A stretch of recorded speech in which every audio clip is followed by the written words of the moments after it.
Hello बेटा, आज एक क्वेश्चन देखो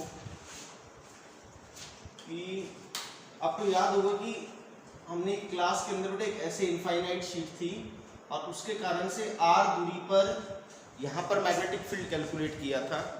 आज बेसिकली हम क्या करेंगे, शीट तो यही इनफाइनाइट शीट है लेकिन इसके परपेंडिकुलर यहाँ पे इस तरीके यहाँ पे इस r दूरी के ऊपर हम क्या करेंगे, मैग्नेटिक फील्ड कैलकुलेट करेंगे। आप इसको ऐसे समझ सकते हो, देखो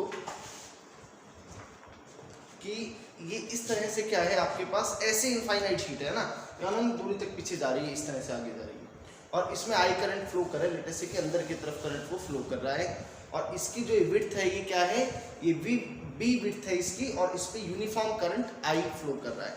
ठीक है, तो देखो बेटा इसको मैं ऐसे विजुलाइज कर सकता हूं। थोड़ा सा मैग्नेटिज्म में ना विजुलाइजेशन बहुत जरूरी है कि मैं उसका फ्रंट व्यू अगर देखूं तो फ्रंट व्यू इस तरह से आ रहा होगा ना, ऐसे ये अंदर जा रहा होगा, फिर ऐसे लाइक दिस। तो अगर आप इसको यहां से देखेंगे तो आपको जो ये करंट है वो कैसे दिखाई देगा, वो अंदर जाता हुआ दिखाई दे रहा होगा, क्रॉस करंट दिखाई दे रहा होगा, बिल्कुल ऐसे।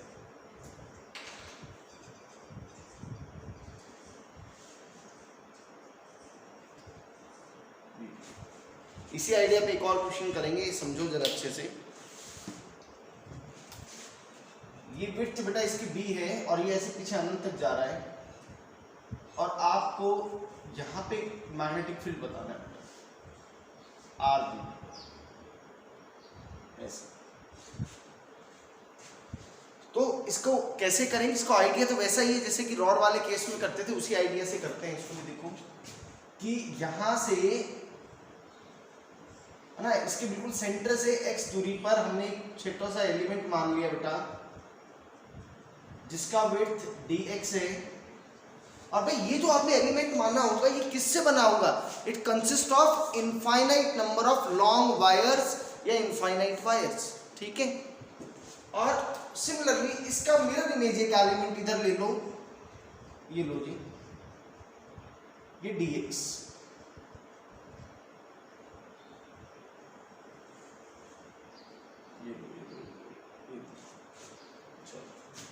तो भाई यहाँ पे हमें एक टर्म डिफाइन करनी पड़ेगी।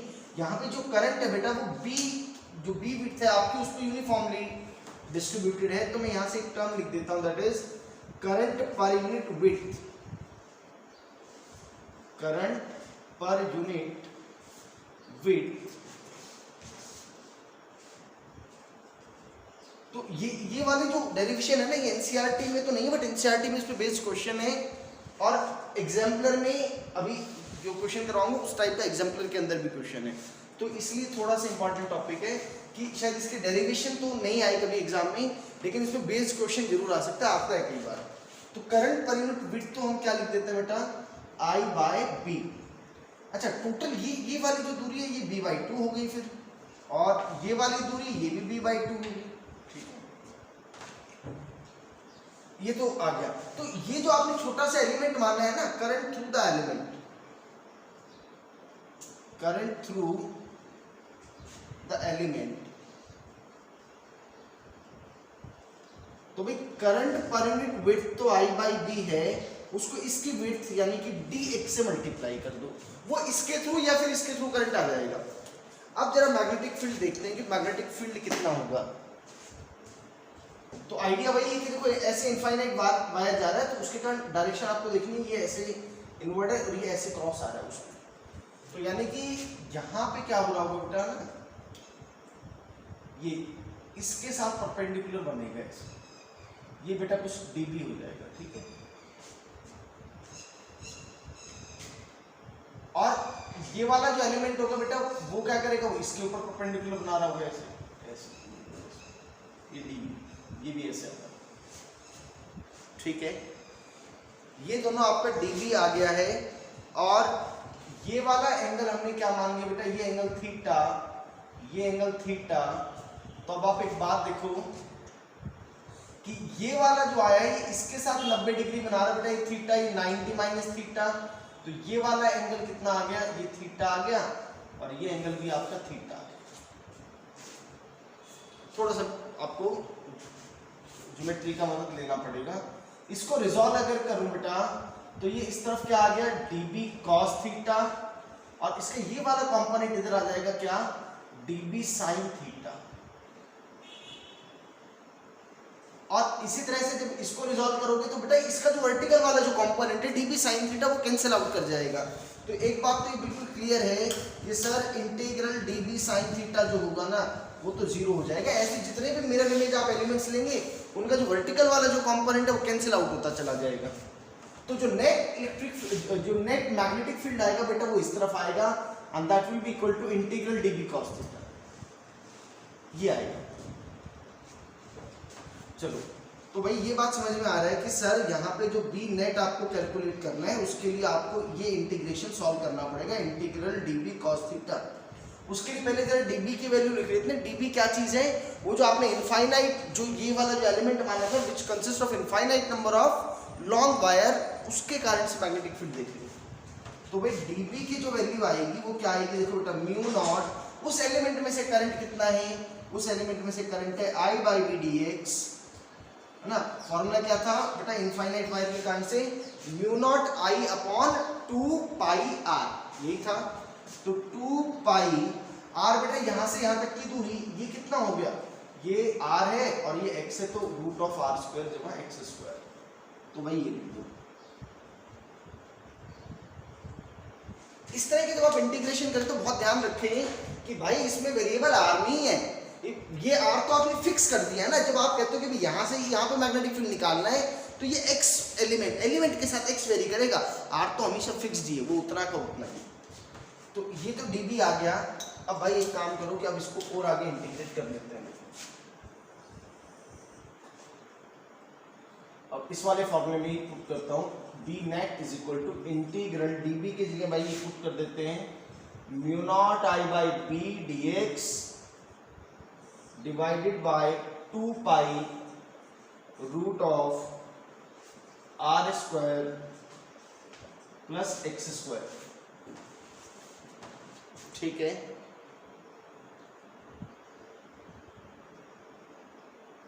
एक सेकंड, ये एंगल मुझे लग रहा है कुछ गड़बड़ ले लिया एंगल। ये अच्छा cos थीटा है ना, cos थीटा क्या हो गया आपका, ठीक है ठीक है, cos थीटा है बेस अपॉन हाइपोटेन्यूज। तो भाई ये हो गया r upon under root of r square plus x square, ये हो गया। लिमिट्स बाद में पुट करेंगे ना अभी, क्योंकि अभी है ना आइडिया लग नहीं रहा कि थीटा के केस में हम आखिरी में चीज़ों को रखेंगे कि x के फॉर्म में रखेंगे, तो लास्ट स्टेज पे जाके लिमिट्स पुट करेंगे। जो जो कांस्टेंट है सब बाहर ले आते हैं। तो म्यू नॉट I r और ये भाई 2 पाई b और integral dx upon r square plus x square, ये आ गया बेटा। ये एक स्टेप है, आपको याद रखना पड़ेगा बेटा, क्या ये इंटीग्रेशन है, integral dx upon r square plus x square is equal to 1 by r tan inverse x by r। ये इंटीग्रेशन होता है बेटा एक, ये आपको फॉर्मूला याद रखना है। जो बच्चे नॉन मेडिकल के हैं वो फॉर्मूला पढ़ेंगे इंटीग्रेशन के अंदर। तो भाई B net is equal to, ये आ गया mu naught I r upon 2 pi b, और भाई इसको लिख दो 1 बाई r tan इनवर्स, सब कुछ अब है ना x की फॉर्म में आ गया है। और भाई लिमिट्स माइनस b/2 से प्लस b/2, है ना। ये वाला जो आपका एलिमेंट है वो यहां से शुरू होता है और यहां खत्म होगा, तो माइनस b/2 से प्लस b/2। ये r से तो r कैंसिल आउट हो गया, तो भाई ये क्या हो गया mu naught I upon 2 pi b, upper limit तो tan इनवर्स, ये हो गया बेटा b/2r और minus of tan inverse minus b/2r mu naught I upon 2 pi B, बेटा ये माइनस माइनस प्लस बन जाएगा तो ये बन जाएगा twice of tan inverse b by 2r, ये दो से ये दो कैंसिल हो गया और ये आपका मैग्नेटिक फील्ड आ गया mu naught I upon pi B tan inverse b by 2r, ये नेट मैग्नेटिक फील्ड आ गया। ये क्या आ गया आपका, ये नेट मैग्नेटिक फील्ड आ गया जिस पॉइंट पे आपसे पूछा था। डायरेक्शन आपको दिख गया है, डायरेक्शन ये है ना, शीट अगर ऐसे थी बेटा, शीट अगर इस तरीके से थी, शीट अगर आपके ऐसे थी ना तो और करंट ऐसे जा रहा था तो आप ये देखो कि ऐसे जा रही है डायरेक्शन, है ना, ऐसे ऐसे देखो आप यू, आप ना एक ऐसे सर्कल एज्यूम करें और सर्कल पे क्या करें, जिस डायरेक्शन में करंट है उसी डायरेक्शन में टेंजेंट ड्रॉ करें, तो यहाँ पे ऐसे पैरेलल होगा ऐसे और नीचे इस तरह के डायरेक्शन आ गई। एक बार ये नोट करो, फिर जरा डायरेक्शन की और इसका एक और केस का डिस्कशन करते हैं, जल्दी से नोट करो एक बार इसको।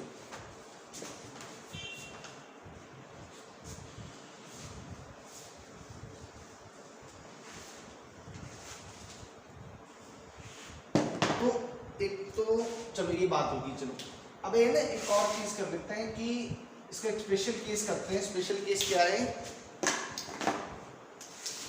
इनफाइनाइट शीट हो, special case if sheet is infinitely long,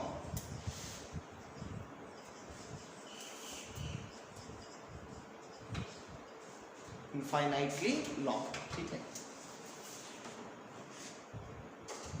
तो भाई उस केस में क्या हो रहा होगा कि ये जो b की वैल्यू है ना, ये b की वैल्यू किसको अप्रोच करेगी, इन्फिनिटी को अप्रोच करेगी। तो जरा लिमिट लगा लेते हैं, उस केस में क्या आएगा, लिमिट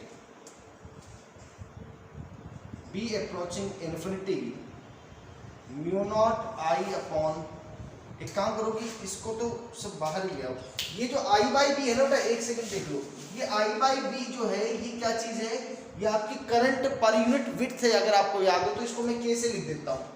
तो फिर उस केस में इसको कैसे लिख देंगे, mu naught k by pi tan inverse b by 2r, ये i बाई बी को बेटा k के फॉर्म में लिख दे, क्योंकि आपको याद होगा ना कि इनफाइनाइट जब भी कोई चीज आएगा ना तो उस केस में या तो चार्ज की बात करेंगे कि भाई चार्ज पर यूनिट लेंथ क्या है, या इस वाले केस में करंट पर यूनिट विड्थ की बात करेंगे।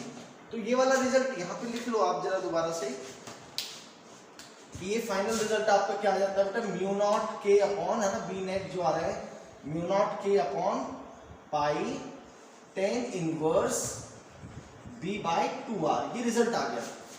तो इसको भी ऐसे लिख दो बेटा, mu naught k upon pi और ये हो गया tan इनवर्स और b बाय 2r।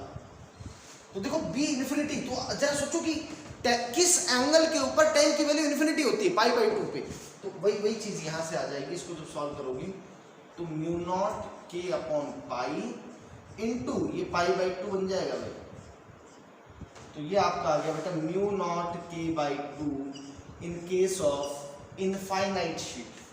तो ये जो रिजल्ट जो आया आपका बेटा, इनफाइनाइट शीट अगर है उस केस में, तो ये this result is independent of R, माने कि यूनिफॉर्म मैग्नेटिक फील्ड आ रहा है। अब एक और चीज देख लो, इसकी डायरेक्शन, डायरेक्शन कैसे चेक करेंगे,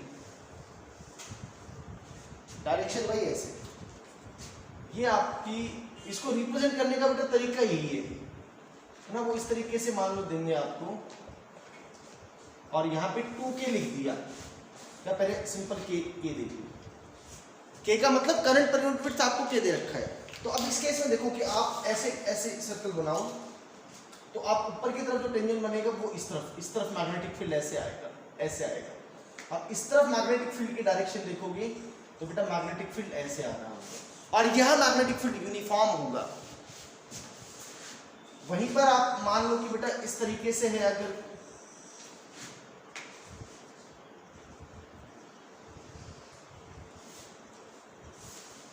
ये डॉट आपको करंट की डायरेक्शन बता रहा है, ये k है, ये भी k मान लो, तो उस केस में देखो क्या हो रहा है, करंट इज कमिंग आउटवर्ड, है ना, थंब आउटवर्ड, और अब इस बार टेंजेंट ऐसे बनेगा ऊपर वाले रीजन के अंदर, अब इस वाले रीजन के अंदर बेटा ऐसे, और उसका मैग्नेटिक फील्ड का फॉर्मूला तुम्हें जानता है ना, म्यू नॉट के बाई टू, म्यू नॉट के बाई टू। इस पे एक बढ़िया सा सवाल कर लेते हैं।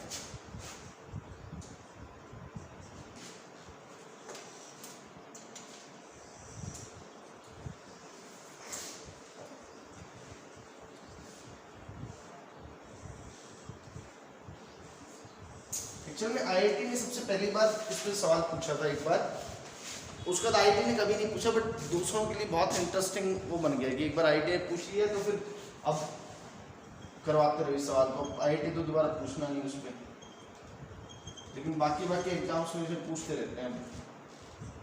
के हो गया और ये 2k मान लो बेटा, तो ये मान लो बेटा रीजन P है, ये रीजन आपका Q है और ये रीजन आपका R है।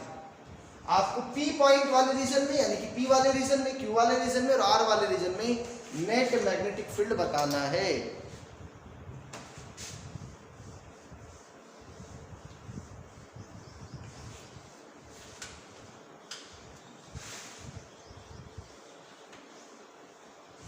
देखो भैया, के वाले के कारण से सभी लोग बेटा P पॉइंट के ऊपर देखेंगे, फिर एक बार आप स्क्रीन पोज करके अपने आप ट्राई करेंगे क्वेश्चन। मैं एक करके दिखाता हूं आपको। P पॉइंट पे देखते हैं जरा, ये देखो P पॉइंट, के वाले के कारण से जो डायरेक्शन आएगी वो राइट में आएगी, तो ये तो हो जाएगा बेटा म्यू नॉट के बाई टू। ये बाहर की तरफ है ना, ये वाले करने के कारण से उसमें डायरेक्शन पूरे रीजन में इस तरफ आएगी, तो ये रीजन म्यू नॉट के की वैल्यू बेटा कितना है 2k है, तो mu naught 2k by two. तो भाई अब यहां से साफ साफ दिख रहा है कि एक इस तरफ है और एक इस तरफ है, ठीक है। मैग्नीट्यूड इसका बड़ा है, तो P पॉइंट पे जो नेट मैग्नेटिक फील्ड आएगा that will be equal to mu naught 2k by two minus of mu naught k by two. तो भाई ये आपका आएगा कितना बेटा mu naught k by two, और डायरेक्शन इस तरफ आ जाएगी। सिमिलरली Q पॉइंट के ऊपर देखते हैं, चलो Q पॉइंट के ऊपर, ये आप Q पॉइंट मान लो। Q पॉइंट के ऊपर इसके कारण से डायरेक्शन तो इस तरफ आएगी, तो ये लो जी mu naught k by two, और है ना, ठीक है। और इसके कारण से बेटा Q में डायरेक्शन इस तरफ ही आ रही है, पूरी से ही आ रहा है, mu naught 2k by two. तो बेटा Q पॉइंट पे नेट डायरेक्शन इस तरफ आएगी B at Q, and that will be equal to, इन दोनों को आप जोड़ दोगे तो क्या बन जाएगा ये 3 mu naught k by to, ये बन जाएगा। अब R पॉइंट के ऊपर देख लो,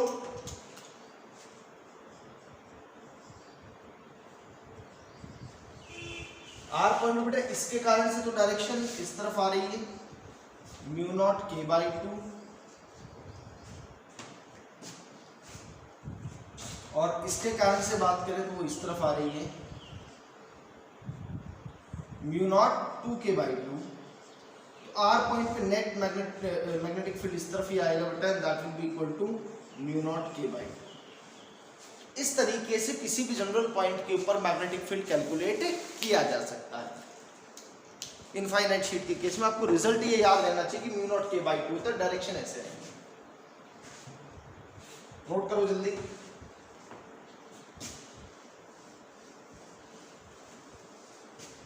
बिल्कुल इसी कुछ इसी आइडिया पे बेस्ड एक और क्वेश्चन करते हैं, देखो।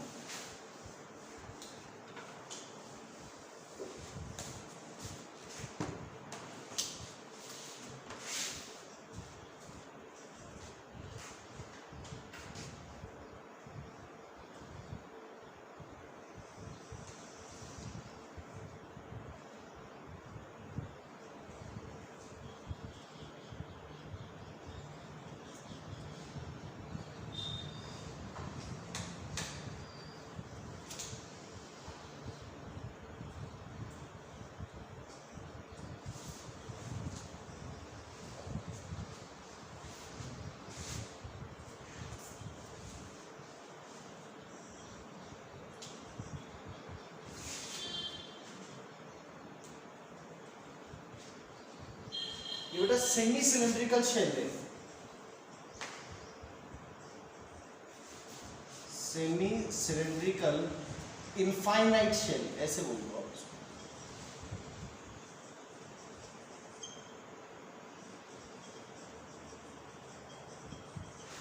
Carrying current I, find magnetic field on its axis। आपको उसके एक्सिस पर क्या बताना है बेटा, आपको उसके एक्सिस पर मैग्नेटिक फील्ड बताना है। तो पहले तो जरा इसको विजुलाइज करते हैं कि किस तरह का ये केस है। ये देखो बेटा, आप ऐसे अज्यूम करो, इस तरह से क्या है, सेमी सिलेंड्रिकल शेल है आपका, ऐसे फ्रंट से देखिए ऐसे, और इसके अंदर ये ऐसे अनंत तक पीछे की तरफ जा रहा है ना। जैसे ये इनफाइनाइट शीट थी ना यार, वैसे ही इस बार क्या है भाई, इस बार ये ऐसे इसको सेमी सिलेंड्रिकल टाइप में बना दिया है। ठीक है, आपको फ्रंट व्यू इसका क्या दिख रहा होगा, सिर्फ सेमी सर्कल दिख रहा होगा और करंट अंदर जाता हुआ दिख रहा है। आपको इसके एक्सिस पे बताना है मैग्नेटिक फील्ड क्या होगा। तो इसका जो फ्रंट व्यू होगा, पहले इसका फ्रंट व्यू देख लेते हैं। सामने से आपको ऐसा दिखेगा भाई, बिल्कुल ये लो जी,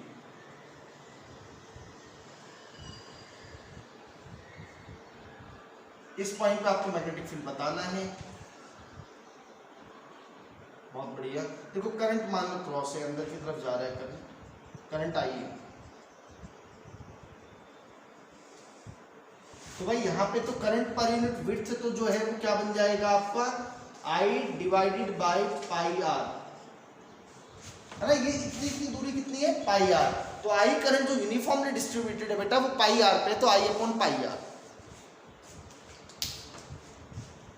अब एक काम करें कि ये, क्योंकि सेमी सर्कुलर एलिमेंट है, सर्कुलर एलिमेंट है, तो उसके इसमें जो हमें एलिमेंट लेना पड़ेगा वो एंगुलर एलिमेंट लेना पड़ेगा।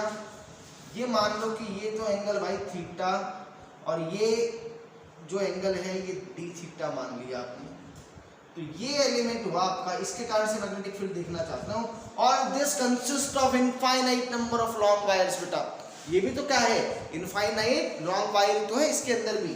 अच्छा, इसकी जो ये जो विड्थ है बेटा, ये विड्थ इसकी कितनी बन जाएगी, आर डी थीटा। ये विड्थ आपकी बन जाएगी R D theta, theta is equal to L by R वाली फॉर्म से। तो इसके कारण से अगर आप मैग्नेटिक फील्ड देखेंगे तो नीचे की तरफ परपेंडिकुलर बन रहा है ऐसे, ये लो डीबी।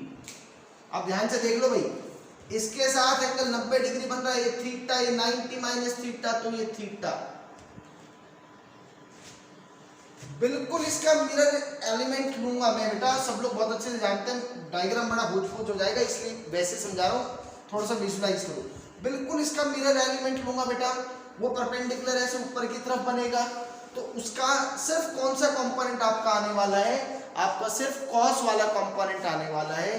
तो ये बात मैं लिख देता हूँ कि sir integral DP sine theta तो 0 हो जाएगा, और भाई नेट मैग्नेटिक फील्ड की डायरेक्शन ये हो जाएगी।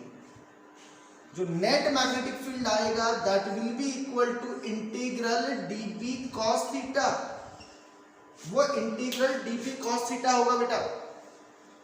अब आपका काम है कि आपको क्या कैलकुलेट करना है, अब आपको डीपी की वैल्यू कैलकुलेट करनी है। डीपी की वैल्यू देखो, डीपी क्या चीज है, इसके कारण से ना मैग्नेटिक फील्ड। तो चलो पहले डीपी की वैल्यू लिख लेते हैं, म्यू नॉट, भाई इसमें से करंट कितना जा रहा है, करंट पर यूनिट विड्थ है आपकी value I upon pi R, और इसको मल्टीप्लाई कर दूं उसकी विड्थ के साथ जो कि आर डी थीटा है। बहुत बढ़िया, म्यू नॉट I अपॉन 2 पाई, और बेटा यहां से यहां तक की दूरी तो उसका रेडियस r ही है। इस r से तो ये r कैंसिल आउट हो गया, और बेटा ये क्या बन गया आपका, mu naught I D theta upon 2 pi square r। ये dB की वैल्यू आ गई बेटा आपकी। अब आप जरा इसको फॉर्मूले में सब्स्टिट्यूट करके इसको सॉल्व करें। तो B net will be equal to integral dt की जगह बेटा क्या लिख देते हैं, mu naught I D theta upon 2 pi square R into cos theta. तो कॉस थीटा को कॉस थीटा रहने दो, तो बिल्कुल सही सा मजा आ गया ना इंटीग्रेशन में कि यहाँ भी थीटा ये भी कॉस है, तो कोई फालतू वाला झंझट नहीं बचा मार दिए। तो बेटा mu naught I upon 2 pi square R integral cos theta D theta, theta variable है तो आप देखो बेटा लिमिट्स कहाँ से कहाँ जाएंगी, ये एंगल आपका माइनस पाई बाई 2 हो गया और ये वाला एंगल इधर प्लस पाई बाई 2 हो गया। तो लिमिट्स माइनस पाई बाई 2 से plus pi by 2, minus pi by 2 से प्लस पाई बाई 2। अब सॉल्व कर लेते हैं इसको। म्यू नॉट आई अपॉन 2, ये भी एग्जाम में आया हुआ सवाल है भी सेम। तो cos थीटा का जो इंटीग्रेशन है, cos थीटा का इंटीग्रेशन क्या हो गया, sine theta minus pi by 2 से प्लस पाई बाई, ठीक है। सो बेटा ये क्या हो गया, mu naught I upon 2 pi square R और भाई sine pi by 2 minus of sine minus pi by 2। तो भाई ये 1 माइनस माइनस 1 तो ये 2 बन गया कुल मिला करके। तो mu naught I upon 2 pi square R 1 minus of minus 1। तो नेक्स्ट स्टेप में डायरेक्टली लिख देता हूँ mu naught I upon pi square R. ये नेट मैग्नेटिक फील्ड आ गया बेटा इसके सेंटर, उसके एक्सिस के ऊपर, उसके एक्सिस पे नेट मैग्नेटिक फील्ड आ गया। नोट करो,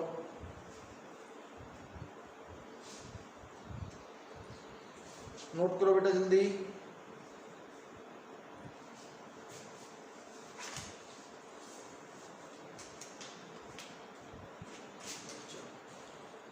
तो बेटा जब चैप्टर हमने स्टार्ट किया था तो हमने कहा था कि बेसिकली इसमें 2 पार्ट है ना, एक तो कैलकुलेशन ऑफ मैग्नेटिक फील्ड है, तो एक हमने कहा था कि बाय सेवर्ट लॉ है और दूसरा हमने क्या कहा था, the second one is amperes circuital law. तो अब जो है वो टाइम आ गया है किसका, एम्पियर सर्किटल लॉ का, विच इज वेरी इंपॉर्टेंट है ना, सीबीएसई पॉइंट ऑफ व्यू से भी और वैसे भी हमारे लिए बहुत इंपॉर्टेंट है एम्पियर सर्किटल लॉ। तो वो स्टार्ट करते हैं।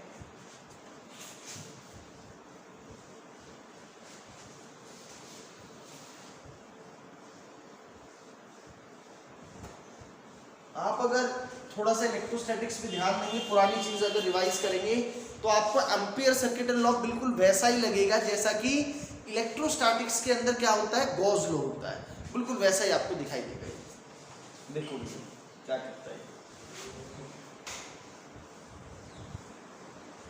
जैसे गॉस लॉ में गॉसियन सरफेस होता था बेटा, वैसे यहाँ पे अगर मैं बात करूं तो यहाँ पे आपके पास क्या होगा, एम्पीरियन लूप होगी। क्या होगी बेटा, एम्पीरियन लूप। वो इमेजिनरी सरफेस होता था, ये इमेजिनरी लूप होगी। क्लियर है? तो देखो एम्पियर्स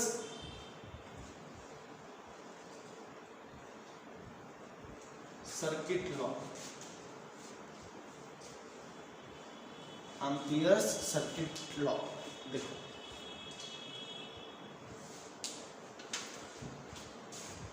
कहते हैं कि भाई ये कोई भी आप क्या मान लो बेटा, this is your Amperian loop, Amperian loop. बेटा ये एम्पीरियन लूप की जो मर्जी शेप हो सकती है, जो मर्जी शेप हो सकती है, और ये इमेजिनरी होती है। 2 बातें आपको याद रखनी चाहिए, एक तो बेटा ये इमेजिनरी होगी, इमेजिनरी लूप,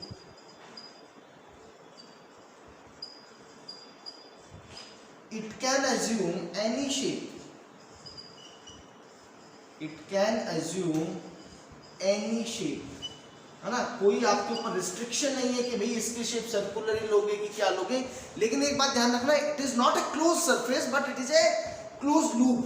दोनों में अंतर है। क्लोज सरफेस तो जैसे कि आपका क्या हो गया, स्फेरिकल सरफेस हो गया, that is a close surface, और ये लूप है ना, सर्कल की फॉर्म में बना दिया, ये कुछ भी फॉर्म में बना दिया, that is loop, Amperian loop. इस एम्पीरियन लूप की डायरेक्शन होगी भाई, इस एम्पीरियन लूप की क्या होगी बेटा, डायरेक्शन होगी, दो डायरेक्शंस हो सकती हैं बेटा, या तो वो क्लॉकवाइज होगी या फिर एंटी क्लॉकवाइज होगी। चलो बताएंगे कब कैसे करना है, बट अभी के लिए समझो भी।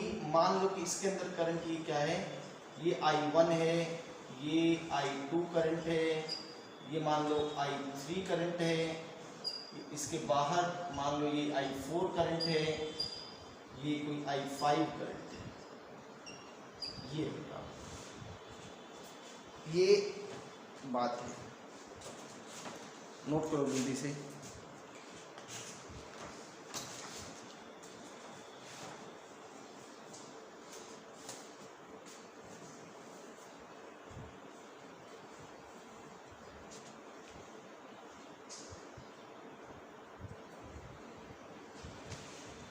देखो बेटा, आपको एम्पियर सर्किट लॉ क्या कहता है कि line integral B dot dl is equal to mu naught times I enclosed. ये डेफिनेशन है बेटा एम्पियर सर्किट लॉ की। अब इसको समझाता हूं। ये लाइन इंटीग्रल का मतलब कि सरफेस का लॉन्ग इंटीग्रेशन सॉल्व नहीं करना है, ये इंटीग्रेशन हमें लूप के अलोंग सॉल्व करना है, लाइन के अलोंग सॉल्व करना है। ये डॉट प्रोडक्ट है, ये तो क्या है बेटा, यहाँ पे डॉट प्रोडक्ट है, आपको ध्यान रखना है। कहता है कि हमने क्या किया, ये एम्पीरियन लूप मान लिया, और बेटा ये मान लो ये इसकी हमने डायरेक्शन मान ली, कोई बात नहीं। तो वो क्या कहता है कि ये जो इंटीग्रल B डॉट dl है, इस एम्पीरियन जो ये एम्पीरियल सर्किट लॉ जो है, इसके जो लेफ्ट हैंड साइड की जो इंटीग्रल इक्वेशन है, इंटीग्रल B डॉट dl, ये किसके इक्वल होगा बेटा, mu naught times the current enclosed by the loop. जो करंट उस लूप के बाहर होंगे उनका इसके मैग्नेटिक फील्ड में कोई कंट्रीब्यूशन नहीं आएगा। और ये आप ये यहाँ पे मैग्नेटिक फील्ड कैलकुलेट कहाँ कर रहे हो, एम्पीरियल लूप के ऊपर। आपने क्या किया, आपने कोई ये छोटा सा एलिमेंट लिया, ये लो, ये बेटा आपने कोई dl एलिमेंट लिया है, और यहाँ पे मैग्नेटिक फील्ड B है, यहाँ पे मैग्नेटिक फील्ड क्या है, B। तो कहता है कि ये यानी कि आप इसको ऐसे लिखेंगे बेटा, integral B dot dl mu naught times current enclose. अब आप कहोगे सर करंट एनक्लोज तो समझ में आ रहा है कि current enclose are I1, I2 and I3। जो I4 और I5 है वो आपकी एम्पीरियल लूप से बाहर है, उनका कोई कंट्रीब्यूशन मैग्नेटिक फील्ड में नहीं आने वाला। जैसा कि गॉस लॉ में होता था कि जो गॉसियन सरफेस से बाहर जो चार्जेस थे उनका किसमें कैलकुलेशन नहीं आता, किसमें रोल नहीं आता था, फ्लक्स में कोई रोल नहीं आता था, सिर्फ जो एनक्लोज की बात होती थी। बिल्कुल वैसी बात यहाँ पे आई एनक्लोज की बात होगी। सर वहाँ तो चार्ज पॉजिटिव और नेगेटिव होता था, तो जो पॉजिटिव होता था उसको पॉजिटिव लिख देता था, नेगेटिव को नेगेटिव लिख देता था।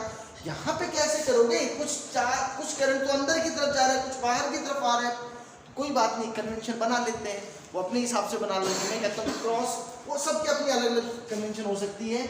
मैं कहता हूँ कि क्रॉस को मैं पॉजिटिव एज्यूम कर लेता हूँ भाई, और डॉट को मैं नेगेटिव एज्यूम कर लूँ, बस। वो आप चेंज भी कर सकते हैं डिपेंडिंग अपॉन द क्वेश्चन, किसी एक को पॉजिटिव मान लो, किसी एक को नेगेटिव मान लो। तो भाई I1 आपका अंदर की तरफ है तो I1 तो पॉजिटिव मान लिया, I2 बाहर की तरफ माइनस I2, I3 अंदर है तो प्लस I3।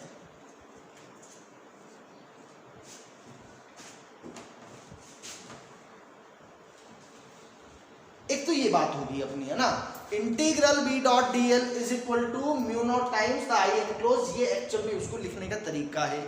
अब दो बातें बेटा हमारी रह गई हैं, एक तो कि ये जो एम्पीरियन लूप जो है इसके सब डायरेक्शन क्या लेंगे, there must be a direction of amperian loop, क्योंकि वही जो है वहां पे क्या बताएगा, मैग्नेटिक फील्ड की डायरेक्शन बताएगा।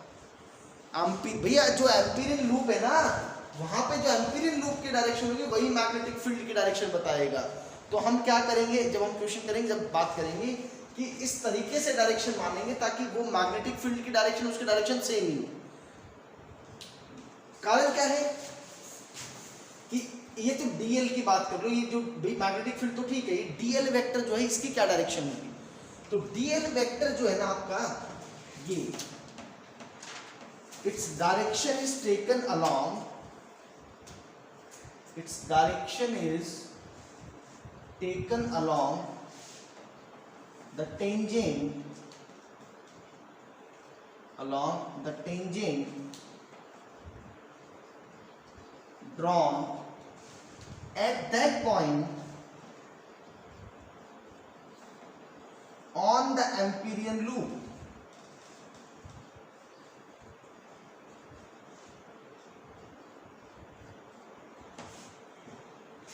On the Amperian loop.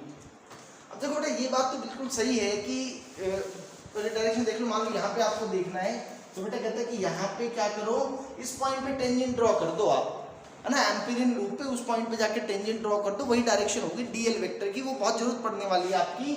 क्यों? क्योंकि यहाँ पे आपको डॉट प्रोडक्ट सॉल्व करना है। तो एक बात तो ये होगी कि भाई डीएल के बारे में पता लग गया, बी पता लग गया और ये सब बातें पता लग गई। Now how to use it. देखो इसका हमें फायदा तभी मिल पाएगा जब ये वाला इंटीग्रेशन सॉल्व हो जाए, इंटीग्रल बी डॉट डीएल।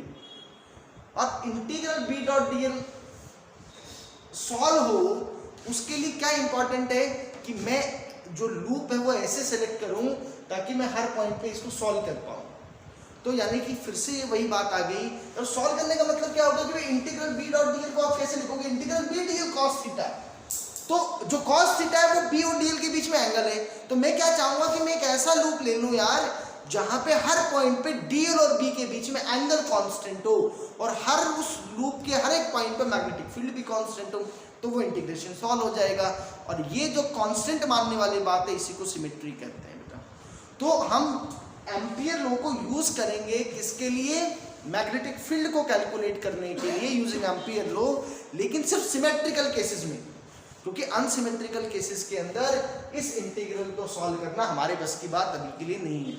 कारण क्या है कि हर पॉइंट पर अलग अलग इंटीग्रेशन आपको सॉल्व करना पड़ेगा, वो पॉसिबल नहीं है। तो हम इसका यूज करेंगे एम्पियर सर्किट लॉ का मैग्नेटिक फील्ड कैलकुलेट करने में इन केस ऑफ सिमेट्री, जैसा कि हमने पहले गॉस लॉ में भी किया था वैसे ही। तो बेटा आप जरा एप्लीकेशंस के थ्रू समझते हैं एम्पियर सर्किट लॉ को और अच्छे से।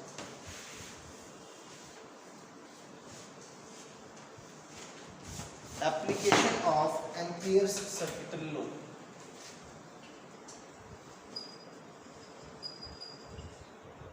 Application of Ampere's law.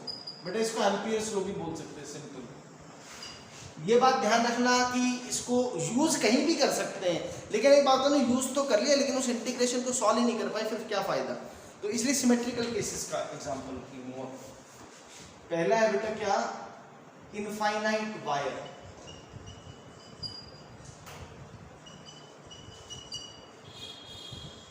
ये समझो, ये इनफाइनाइट वायर है, इसके कारण से आर दूरी के ऊपर आपको मैग्नेटिक फील्ड कैलकुलेट करना है। बेटा ये रिजल्ट ऑलरेडी डिराइव कर दिया, लेकिन एम्पियर सर्किट लॉ का अपना एक एडवांटेज देखते हैं कि क्या होगा। भाई करंट ऐसे है ना, तो मैं एक काम करूँगी इसको थोड़ा सा और अच्छे से समझने के लिए मैं कहता हूँ कि यार ये करंट है ऐसे मान लो, it is going into the plane, a infinite wire is going into the plane, करेंगे करंट आई। तो भाई मैं उसको ऐसे लिख देता हूँ, ये लो सर,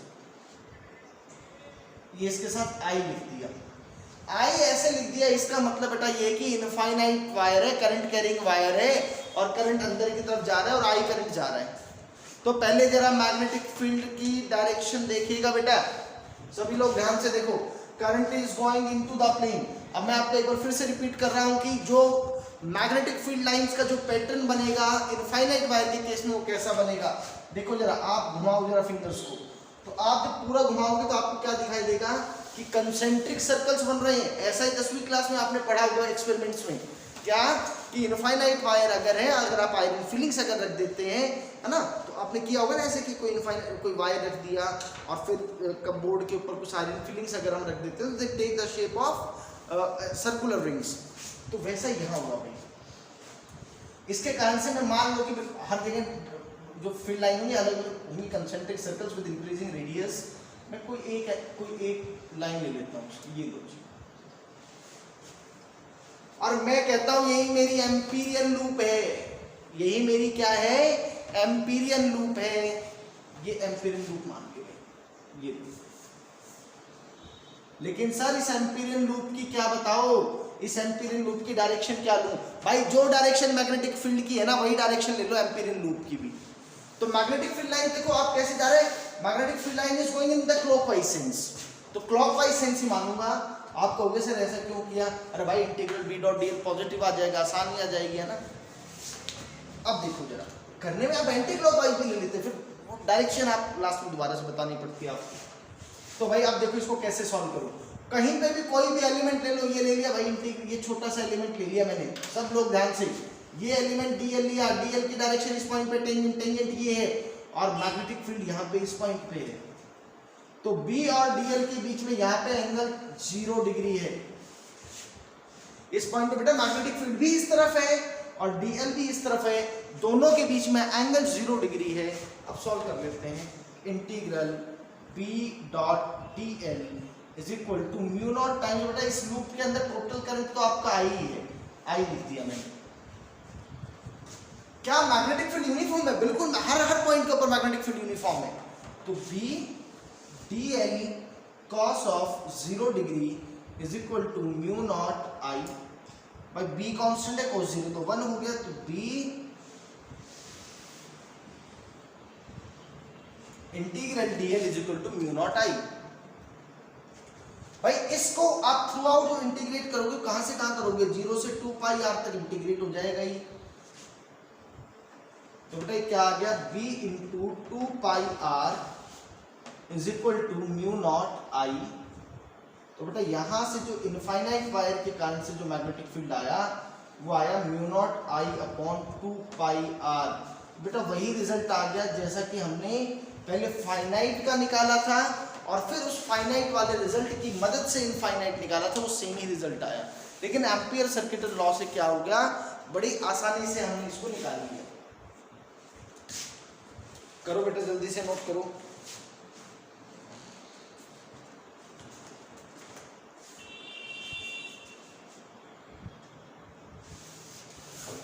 तो भाई बिल्कुल वैसा ही रिजल्ट आया, b inversely proportional to r आ गया और वैसा हम ग्राफ भी बना सकते हैं, ठीक है।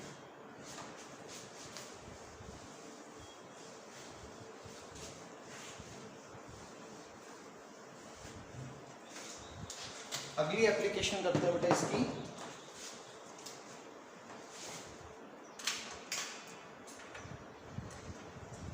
होलो सिलेंडर, इनफाइनाइट है बेटा ये भी, या लॉन्ग भी बोल सकते हो। बेटा एक बात ध्यान रखना कि पिछली वाला जो हमने एप्लीकेशन किया था तो एम्पियर्स लॉ को फाइनाइट वायर के केस में इस्तेमाल करके नहीं कैलकुलेट कर पाएंगे, क्योंकि फाइनाइट वायर के केस में हर पॉइंट आपको एम्पिरियल लूप मान तो लेंगे बट उस लूप पे हर पॉइंट के ऊपर मैग्नेटिक फील्ड सेम नहीं रहेगा, तो आंसर गलत आएगा फिर उससे, ठीक है। लेकिन इसका मतलब ये नहीं कि एम्पियर सर्किटल लॉ फेल हो गया है, एम्पियर सर्किटल लॉ तो बिल्कुल सही है। तो मेरी मजबूरी है कि मैं उस मैथमेटिक्स को सॉल्व नहीं कर पा रहा हूँ, उस इंटीग्रेशन को सॉल्व नहीं कर पा रहा हूँ। बेटा ये होलो सिलेंडर भी पूछ लेते हैं, कई बार ये लॉन्ग वायर भी पूछ लेते हैं, ऐसे इनफाइनाइट है, ठीक है। ये इसका एक्सिस है और वही इसका रेडियस r है और ये करंट कितना कैरी कर रहा है, ये आई करंट कैरी कर रहा है। होलो सिलेंडर मेरे ख्याल से समझ गए हो सभी लोग कि पाइप, मान लो कि कोई पाइप है तो उसके सिर्फ सरफेस के थ्रू चार्ज जा रहा होगा, करंट जा रहा होगा। तो यहाँ पे बेटा क्या करना पड़ेगा, यहाँ पे दो पार्ट में इस क्वेश्चन को करना पड़ेगा। केस फर्स्ट, कि जब आपका जो रेडियस है या जो आप जो सिलेंडर कंसिडर कर रहे हैं या जो आप एम्पिरियन लूप जो कंसिडर कर रहे हैं उसका रेडियस क्या है बेटा, कैपिटल आर से कम है, यानी कि आप इनसाइड कैलकुलेट कर रहे हैं magnetic field inside the cylinder, hollow cylinder. तो भाई यहां पे ऐसी एम्पिरियन लूप माननी पड़ेगी, देखो तो क्या लिखूं, integral b dot D R is equal to mu naught times I enclosed. ये बात है, ये जो आपकी एम्पिरियन लूप है बेटा, होलो सिलेंडर जो है अंदर तो हवा ही है ना, वहां तो करंट प्रेजेंट ही नहीं है। करंट अगर प्रेजेंट नहीं है तो आई एनक्लोज किसके बराबर हो गया, आई एनक्लोज तो बेटा इक्वल टू 0 हो गया। इसका मतलब क्या हो गया कि integral b dot D are ये बेटा किसके बराबर हो गया, ये 0 के बराबर हो गया। तो यहाँ से ये बात समझ में आ गई कि कि सर अंदर जो है वो मैग्नेटिक फील्ड 0 रहेगा। Magnetic field inside a hollow cylinder will be 0, उसके अंदर मैग्नेटिक फील्ड 0 है। अब आउटसाइड बात कर लो, case 2, R is greater than equal to capital R, यानी कि मैग्नेटिक फील्ड आउटसाइड सिलेंडर और होलो सिलेंडर। तो भाई आप बाहर बटन में ये करंट ऐसे मान लो कि करंट ऐसे जा रहा है इसमें, है ना, ऐसे, तो ये एम्पीरियन लूप अगर मैं मानता हूँ और मैं मैग्नेटिक जो एम्पीरियन लूप है बेटा उसकी डायरेक्शन में भी मान लेता हूँ, और आप इसको ऐसे भी तो देख सकते हो कि सर ये जो होलो सिलेंडर जो है इसको अगर आप बाहर के पॉइंट ऑफ व्यू से देखेंगे तो ये तो इनफाइनाइट वायर लग रहा होगा आपको, है ना। अगर मैं आपको ये दिखाऊं तो ये तो आपको दूर से क्या दिख रहा है, इनफाइनाइट वायर दिख रहा है। तो इस केस में बेटा क्या हो गया, बी और डीएल के बीच में एंगल कितना आ जाएगा, 0 आ जाएगा। तो integral B dot DL is equal to mu naught, और भाई टोटल करंट तो आई कैरी कर रहा है तो म्यू नॉट आई हो गया वो।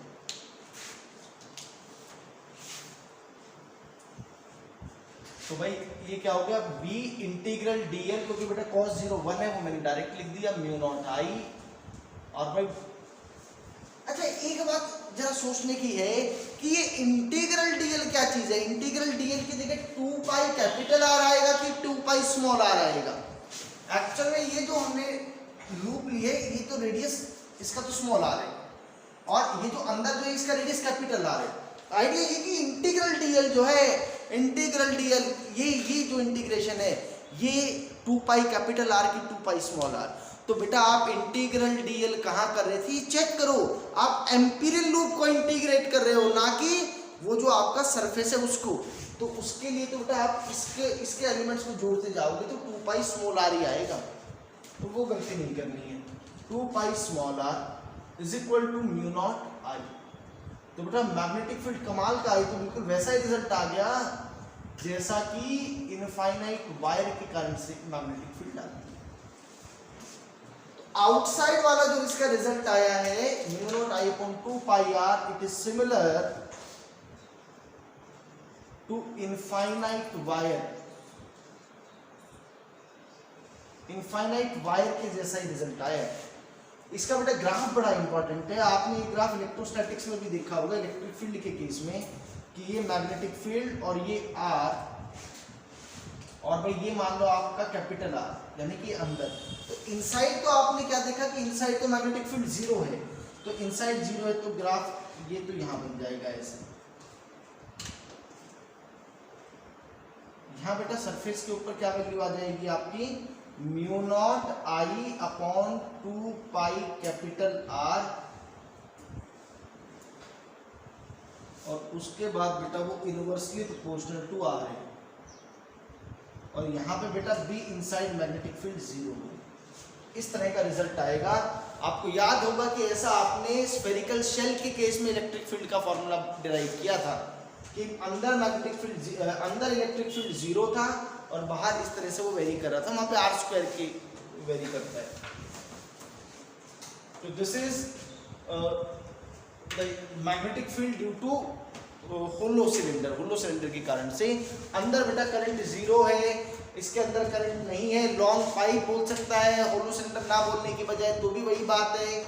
अंदर मैग्नेटिक फील्ड 0 आएगा, बाहर रिजल्ट वैसा ही आएगा जैसा कि आपका किस केस में आता है बेटा, आपका इनफाइनाइट वायर के केस में आता है। तो इसमें भी और 4-5 एप्लीकेशन है बेटा जो इसकी हमें करनी है।